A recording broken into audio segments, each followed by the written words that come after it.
আমরা দেখলাম যে সাজ্জাক আলম বলে উত্তর দিনাজপুরে একজনকে পুলিশ এনকাউন্টার করেছে। আমরা এর আগে দেখতাম যে উত্তরপ্রদেশের পুলিশ এনকাউন্টার করে, এবং সেখানে আমরা দেখেছি রাজ্যের বিভিন্ন রাজনৈতিক দল থেকে সামাজিক সংগঠনের নেতারা বারবার তারা প্রতিবাদ করেছেন, এমনকি রাজ্যের শাসক দলও এটা নিয়ে প্রতিবাদ করতেন। আজকে সেই তৃণমূল সরকারের আমলে দেখা যাচ্ছে যে পুলিশ এনকাউন্টার করছে, কি বলবেন এটা নিয়ে? দেখুন, এটা আপনারা শুধুমাত্র একটা এনকাউন্টার অপরাধীকে হিসাবে দেখবেন না, এটার ভিতরে অনেক বড় রহস্য লুকিয়ে আছে। এটা হচ্ছে টিপে দেখা হচ্ছে মুসলমান সমাজের মানুষ কি রিয়্যাক্ট করে। ওর নামে অভিযোগ আছে অপরাধী, এটা আমরা সকলে জানি। সে ও যদি ফাঁসি হতো, আদেশ হতো, সেটাওকে মেনে নিতে হতো, সবাই মেনে নিত। কিন্তু একজনকে এই ধরনের পরিকল্পনাভাবে খুন করা হয়েছে আমি বলে মনে করছি। এটা সত্যতা উদ্ঘাটন হতে গেলে বিচার বিভাগীয় তদন্ত হওয়া দরকার। কি জানতে পারলাম, ও নাকি গুলি চালিয়ে পুলিশকে পালিয়েছিল পুলিশ কাস্টাডি থেকে। এটা ভেবে পাওয়া যায়? আমিও তো দীর্ঘদিন ছিলাম জেলে, পুলিশ কাস্টাডিতে ছিলাম, জেল কাস্টাডিতে ছিলাম। আরে আমার মতো লোককে মানে মানে শুধুমাত্র আমি বিধায়ক বলে আমার কাছে ঘেঁচতে পারিনি সেই অর্থে। কিন্তু আপাতমস্তক আমি বলেছিলাম, লালবাজার সেন্ট্রাল লকআপ থেকে শুরু করে যেখানে আপনি কোর্টে যাবেন, ফিরবেন জেলে, আপনাকে সমস্ত শরীর চেক করবে, পায়ের জুতো খুলে, মাথায় টুপি, আমার এরকম টুপি খুলে দেখতো টুপির মধ্যে কী আছে নাকি, এটাও করেছে আমার সাথে। কিন্তু ও ডিউটি পালন করুক, কথা আমি কিছু বলিনি। তাহলে সাজ্জাক আলমের কাছে পিস্তলটা আসলো কীভাবে? ওকে পিস্তলটা কে দিল? এই রহস্যটা খুঁজে বার করতে পারলেই ধরা যাবে এর কালপিটগুলো কারা কারা আছে। এটার বিচার বিভাগীয় তদন্ত হওয়া দরকার। এটা একটা টিপে দেখছে মুসলমানরা কি রিয়্যাক্ট করে। আজকে যদি মুসলিম সমাজ এর বিরোধিতা না করে, বিভিন্ন সমাজের মানুষ যদি এর বিরোধিতা না করে, পশ্চিমবাংলাতেও এনকাউন্টার বাড়বে। তখন ভালো ভালো লোক যাদের নামে কোনো অপরাধের কোনো নেই বলবে ও জঙ্গি, হ্যান ত্যান বলে ঢুকে ঘরে ঢুকে তাকে আপনার কি করবে, এনকাউন্টার করবে। আর কি বলবে তখন? যে আমি তদন্ত করতে, অমুক করতে, তমুক করতে এসেছিলাম, এই হয়ে গেছে, ওই জন্য গুলি চালিয়ে দিয়েছি। আদৌ সাজ্জাক গুলি চালিয়েছে কি চালাইনি এটা কে বলবে? প্রশাসন অনেক কথা বলে, প্রশাসনের কথাকে আমি অতটা বিশ্বাস করতে এই মুহূর্তে পারছি না। ওই জন্য বিচার বিভাগীয় তদন্ত চাইছি আমি। কারণ আমি ফুরফুরা শরীফে দেখেছিলাম, ফুরফুরা শরীফের পঞ্চায়েত বোর্ডকে গঠন করাকে কেন্দ্র করে যে অশান্তি পুলিশ লাগিয়েছিল, নিজে হাতে পুলিশ বোম নিয়ে এসেছিল, সেই ভিডিও ছবি আমাদের কাছে আছে। তাহলে এই পুলিশ এখানে করতে পারে না? সবে শেষে আবারও ফিরে আসছে, সাজ্জাকের হাতে পিস্তল এলো কিভাবে? কে দিল সাজ্জাক আলীর হাতে পিস্তল? এই কোশ্চেনের উত্তর কি রাজ্য প্রশাসন দিতে পারবে? আমি আবারও বলছি, এই ঘটনাকে কেন্দ্র করে এটা একটা প্ল্যান হচ্ছে। কারণ কিছুদিন পূর্বে আমি দেখলাম পশ্চিমবাংলা তৃণমূলের একটা এমপি, সে উত্তরপ্রদেশের সিএম যোগী আদিত্যনাথের কাছে গিয়ে ফুল মানে আপনার সৌজন্য বিনিময় করছে। ওখানে কোনো যাওয়ারই প্রয়োজন ছিল না। তাহলে কি টিপস নিয়ে আসলো, মানে আইডিয়া নিয়ে আসলো? আইডিয়া নিয়ে আসে মমতা ব্যানার্জিকে আইডিয়াটা দিল যে তোমার পুলিশকে দিয়ে মুসলমানদেরকে যদি ভয় দেখাতে চাই এইভাবে এনকাউন্টার করো। কি করতে গিয়েছিল? এই নিয়ে পার্টি একটাও কথা বললো না।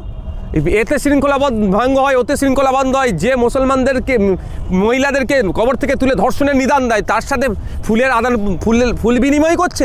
তৃণমূল কংগ্রেসের বিরুদ্ধে কিছু বললো না কেন?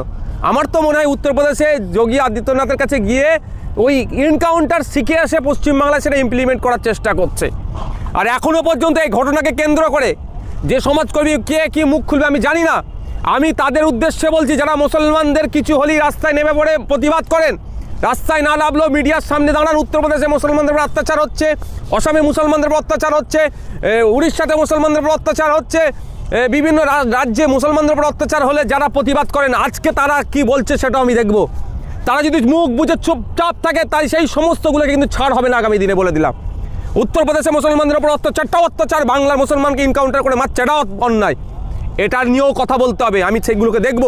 আমি কয়েকজনকে বলেছি ফোন করতে নেতাদেরকে, যে যারা নেতা সাজার চেষ্টা করে বা নেতা সাজুক, আমার তাতে কোনো অসুবিধা নেই, তারা এই বিষয়ে কী বলছে। আর যদি না তারা বলে, আমি বলবো সময় খুব খারাপের দিকে যাচ্ছে।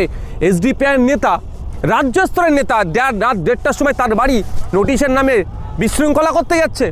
ডাক্তার আশফাকুল্লাহ নাইয়া, এই আরজি করের আমার বোনের সঠিক বিচারের জন্য তারা আন্দোলন করছিল, তার মধ্যে একজন, তার বাড়ি 30-40টা শুনলাম নাকি পুলিশ পাঠিয়ে, মানে 40 জন পুলিশ বাড়ি তল্লাশি হচ্ছে। সে কি সমাজ বিরোধী? সে তো অলরেডি ডিউটি করছিল, তাকে তো জিজ্ঞাসাবাদ করতে পারে। শুধুমাত্র দেখে দেখে মুসলমান টার্গেট করা হচ্ছে।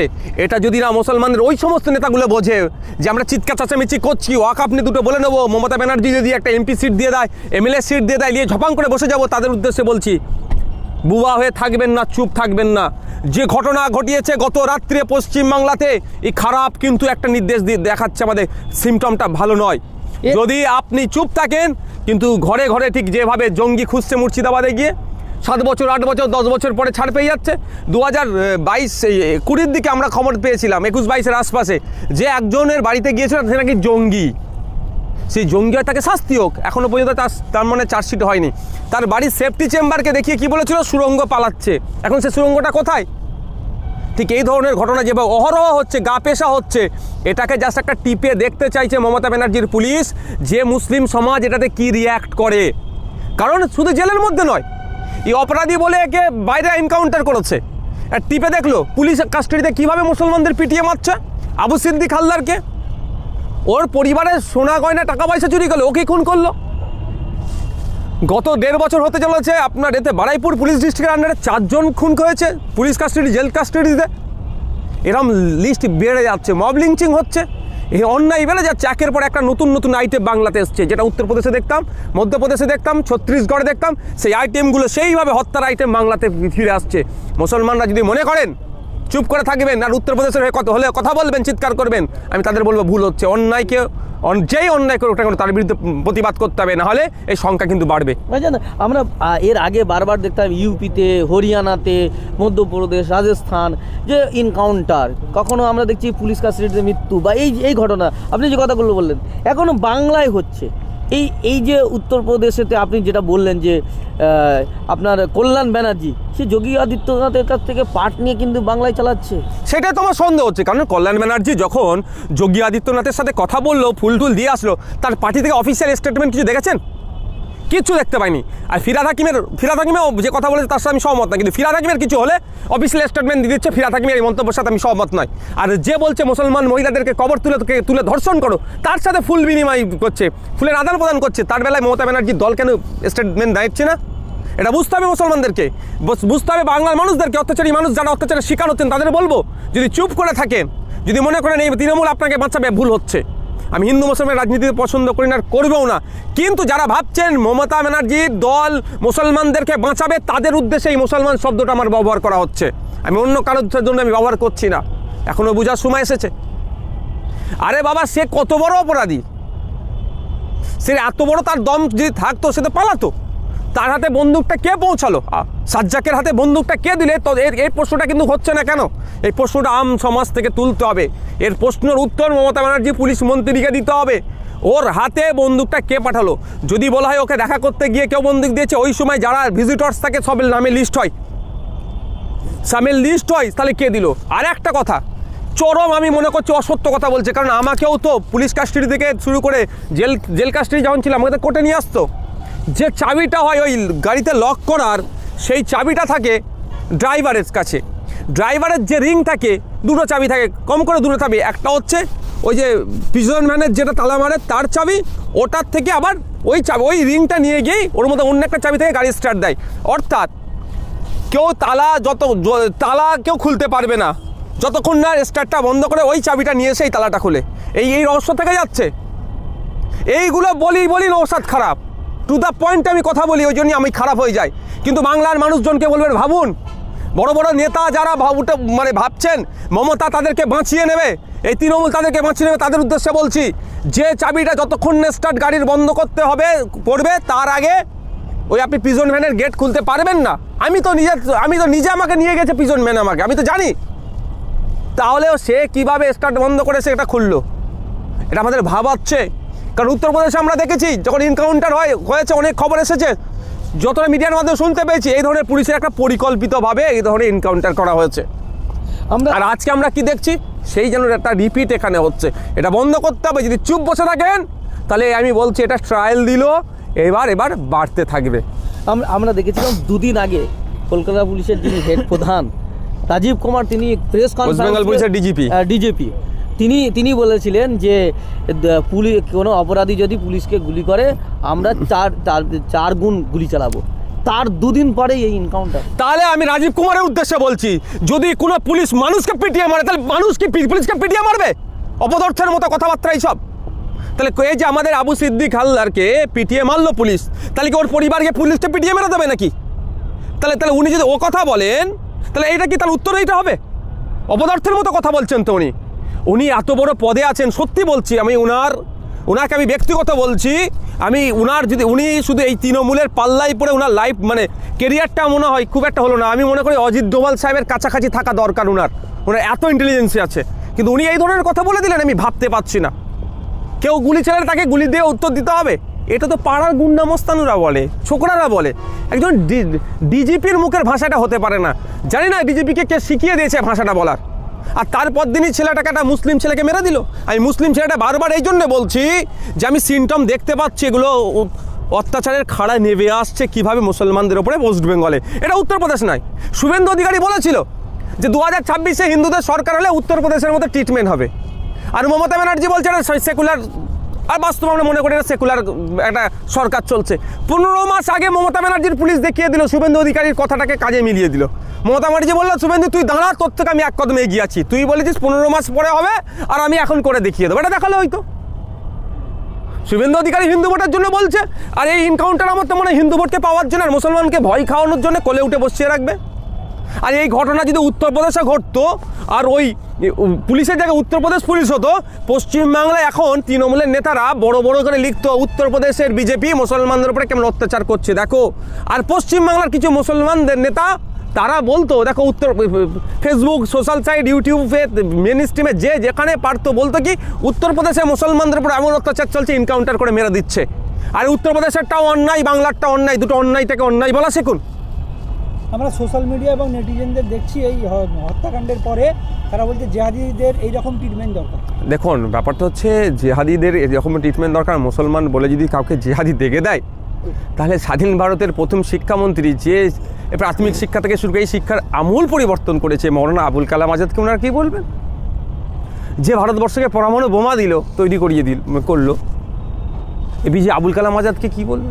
আপনার এপিজে আবুল কালাম সাহেবকে কী বলবেন? শুধু ওইটাও নয়, ব্যাপারটা হচ্ছে কিছু ওই সংখ্যক মানুষ আছে তাদেরকে নিয়ে ভেঙে পড়তে নেয়, তাদের কথাকে পাত্তা দিতে নাই। তারা সমাজের কীট ছাড়া আর কিছুই নয়। তারা সমাজকে গঠন করার জন্য তারা সবসময় ভাগের কথা বলে। আমরা গড়ার কথা বলি, তারা ভাগের কথা বলে। তাদের পূর্বপুরুষের ইতিহাস দেখুন, ব্রিটিশদের কাছে ক্ষমা চেয়েছে যে হুজুর আমাকে ছেড়ে দেন, আমি আর স্বাধীনতা সংগ্রামে যোগ দেবো না। আর আমাদের পূর্বপুরুষ দেখুন, আশফাকুল্লার পূর্বপুরুষ দেখুন, বিরসা মুন্ডার যারা বিরসা মুন্ডার যারা নসল থেকে এসেছে, যারা আশফাকুল্লাহ নসল থেকে এসেছে, যারা ক্ষুদিরামের নসল থেকে এসেছে, বুক চিতিয়ে লড়াই করছে এখন। ওরা তো সাভারকারের নসল থেকে এসেছে, ওরা কি করবে? ওরা তো ক্ষমা চাইবে। ভাইজান আমরা বারবার দেখছি কখনো বারুইপুরের পুলিশ কাস্টাডিতে খুন হচ্ছে, কখনো পুলিশ পিটিয়ে হত্যা করছে একদম থানার ভিতরে, আমরা যেটা দেখেছি। এবার আবার পুলিশের হাতে এনকাউন্টার, এই যে বারবার প্রত্যেকটার ক্ষেত্রে একটা জিনিস যেটা কমন, সেটা হচ্ছে প্রত্যেকের ক্ষেত্রে এই যে যাদেরকে মারা হচ্ছে তারা প্রত্যেকেই মুসলিম। এই যে বারবার এই কথাটা আসছে কেন, এই প্রসঙ্গটা আসছে কেন, বা বারবার কেন এই আক্রমণটা হচ্ছে? টার্গেট করে করা হচ্ছে তো, এটা টার্গেট করে করা হচ্ছে। আমি আবারও বলছি, সাজ্জাককে দিয়ে এটা একটা জাস্ট ট্রায়াল চালালো, কারণ ওর নামে একটা অভিযোগ আছে। তো ওকে মেরে দেখলো যে কি ফিডব্যাক আসে, সোসাইটি থেকে কি আওয়াজ আসে। কালকে পরশুদিন আগামী দিনে ভালো কাউকে ধরে মারবে, এনকাউন্টার করবে, বলে জঙ্গি ঘোষণা করে দেবে। আপনি কি করবেন যদি আপনি গায়ে লাগিয়ে নেন? এই এত জঙ্গি জঙ্গি জঙ্গি হচ্ছে, জঙ্গি হচ্ছে, ঘোড়ার ডিম চার্জশিটটা হচ্ছে কি রাজ্য সরকার একবার চিৎকার করে বলুক না 6 মাসের মধ্যে চার্জশিট করতে হবে, এটা অন্তত রাজ্য সরকার বলছে। এই মাদ্রাসায় জঙ্গি জঙ্গি তৈরি হয় বলছে। রাজ্য প্রশাসনের যিনি হেডে আছেন, সরকারের যিনি প্রধান মুখ্যমন্ত্রী তিনি আমাদের অভিভাবিকা মনে করি। আমি যাকে আমি না আপনার বিরোধিতা করলেও তাকে আমি রাজ্যের অভিভাবিকা মনে করি। একবারের জন্য বলেছে যে মুসলমান তোমরা চিন্তিত হও না, মাদ্রাসায় কোনো জঙ্গি জঙ্গি যোগ নয়, আমি আমার রাজ্যের অভিভাবিকা হিসাবে এটা বলছি। একবারের জন্য বলেছে, মজা দেখছে। আর কিছু মানুষ আছে তারা ভাবছে যে এই হয়তো আমাকে বাঁচাবে, আরে যাকে ভরসা করছে সেই সব থেকে বেশি গলায় পা দিয়ে ডুবাবে। তাই সময় এসেছে, ভাবার সময় এসেছে। এখনও যদি মনে করেন এই ধরনের বুক বুঝে সহ্য করবেন, গণতান্ত্রিক প্রক্রিয়ায় জবাব দেবেন না, চুপচাপ বসে থাকবেন, তাহলে কিন্তু আগামী দিনে আপনি টার্গেট হতে পারেন। আপনি বলছেন মুখ্যমন্ত্রী মমতা বন্দ্যোপাধ্যায় মুসলমানদের গলায় পা ডুবাবে? একদম ডুবাচ্ছে তো। মাদ্রাসায় জঙ্গি আছে বলে যখন দেখে দেওয়ার চেষ্টা হচ্ছে, আমি ওনার কাছ থেকে আশা করতে পারি না যে মাদ্রাসায় জঙ্গি আছে কি জঙ্গি নাই, আপনি একটু বলুন, ক্লিয়ার করুন। বলা হলো শুভেন্দু অধিকারী বলে বেড়াচ্ছে যে 80টা নাকি মন্দির ভেঙে দিয়েছে বেলডাঙ্গাতে। সত্যি দুঃখ লাগছে যদি 80টা মন্দির ভেঙে থাকে। কি যারা মন্দির ভেঙেছে তাদের বিরুদ্ধে ব্যবস্থা নেয়নি কেন? কজনের বিরুদ্ধে ব্যবস্থা নিয়েছে? আর যদি না মন্দির ভেঙে থাকে, বেলডাঙ্গাতে 80টা মন্দিরও নয়, যে শুভেন্দুবাবু যে কথা বলছেন অসত্য কথা।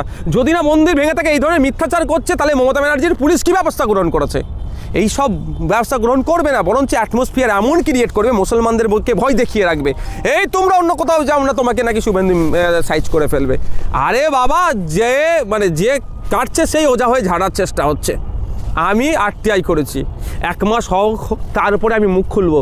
শ্যামপুর আর বেলডাঙ্গালে আমি আরটিআই করছি, রাজ্য প্রশাসনের কাছ থেকে তথ্য জানতে চেয়েছি যে অ্যাকচুয়াল কী হয়েছে, বাংলার মানুষকে দেখাবো যে অ্যাকচুয়াল কী হয়েছে, আর শুভেন্দু অধিকারীর মমতা ব্যানার্জির দলের লোকেরা কী বলছে। আরটিআই করতে দিয়েছি, দাঁড়ান অপেক্ষা করুন, সব বেটাকে জব্দ করব। ওই জন্যই আমার উপর এত রাখতো যে নওশাদ সিদ্দিকী বিজেপি 4টে জায়গায় জিতে যাক, কোনো সমস্যা নেই, নওশাদকে কীভাবে ডিস্টার্ব করতে হবে। একটা সিট আইএসএফ সংযুক্ত মোর্চা জিতে আছে ভাঙড়ে, ওখানে অবজারভার দিতে হবে। আর শুভেন্দু অধিকারী সকাল বিকেল ভুয়ো লড়াই ওদের হচ্ছে, তো মমতা ব্যানার্জির বিরুদ্ধে ভুয়ো কী বলে ওটাকে নকল যুদ্ধ হচ্ছে, ওই জন্য ওখানে কোনো ডিস্টার্ব না, নওশাদ সিদ্দিকীকে ডিস্টার্ব করো, আইএসএফের লোক যেখানে আছে সেখানে ডিস্টার্ব করো, এই চেষ্টা চালাচ্ছে। আমরা দেখেছিলাম 2022-এ আপনার 21শে জানুয়ারি যে দলের প্রতিষ্ঠা দিবস, সেই প্রতিষ্ঠা 2023-এ আপনার আইএসএফের যে প্রতিষ্ঠা দিবস ছিল, সেই প্রতিষ্ঠা দিবসে 21শে জানুয়ারি রানী রাসমণিতে যে সভা, সেই সভায় আপনার কর্মীদের আসতে বাধা দেয়। তার প্রতিবাদ করলে আপনি যখন চৌরাঙ্গি মোড়ে অবরোধ করেন, তখন আপনাকে টেনে হিঁচড়ে নিয়ে যাওয়া হয়। 42 দিন আপনি জেলের ঘানি টানলেন। অথচ শুভেন্দু অধিকারী প্রতিদিন বলছে মমতা ব্যানার্জিকে জেলে ঢোকাবো, প্রতিদিন সাম্প্রদায়িক উস্কানি দিচ্ছেন, ভুলভাল তথ্য দিচ্ছেন, এক সাম্প্রদায়িক দাঙ্গা লাগানোর চেষ্টা করছেন, কখনো বলছে নবান্ন অভিযানে গুলি চলবে, এই ধরনের মন্তব্য করেন। তার বিরুদ্ধে প্রশাসনের ভূমিকা একেবারে নীরব দর্শকের মতো। এটা তো একটা ওদের ভুয়ো যুদ্ধ চালাচ্ছে। শুভেন্দু অধিকারী যত এই ধরনের কথা বলবে, যত ভয়ঙ্কর কথা বলবে, মুসলমানরা ভয় পাবে, ভয় পেয়ে কী হবে, তৃণমূলের কোলে উঠে বসে থাকবে। আর বিজেপি আর তৃণমূল আলাদা নয় তো, এটা দুটো আলাদা কাউন্টার, ভাঁড় নাগপুরে আছে। তাহলে ভোট তৃণমূল আর বিজেপির বাইরে না যায়, অন্য যারা আমরা সেকুলার যারা ফোর্সেস আছে তাদের কাছে না যায়, তাদের কাছে চলে যাচ্ছে, ওই জন্য ভয় দেখিয়ে আবার ঘরে ঢুকিয়ে দেওয়া হচ্ছে, এটা তো। আর এটা যে আপনি 2023-এর 21শে জানুয়ারি নির্বিচারে বিনা প্ররোচনায় আমাদের অবস্থান বিক্ষোভে পুলিশ লাঠিচার্জ করেছে, তার খেসারত দিতে হয়েছে। আমাদের 42 দিন জেলে ছিলাম, ঠিক আছে, কিন্তু ভোট সেই সময় ছিল, সাগরদিঘির মানুষ রাজ্য প্রশাসনকে বুঝিয়ে দিয়েছে, রাজ্য সরকারকে বুঝিয়ে দিয়েছে যে তুমি ওখানে মানুষ ন্যায়ভাবে বসে থাকবে, তুমি অন্যায়ভাবে লাঠিচার্জ করবে, তোমাকে জবাব দিয়ে দিয়েছে।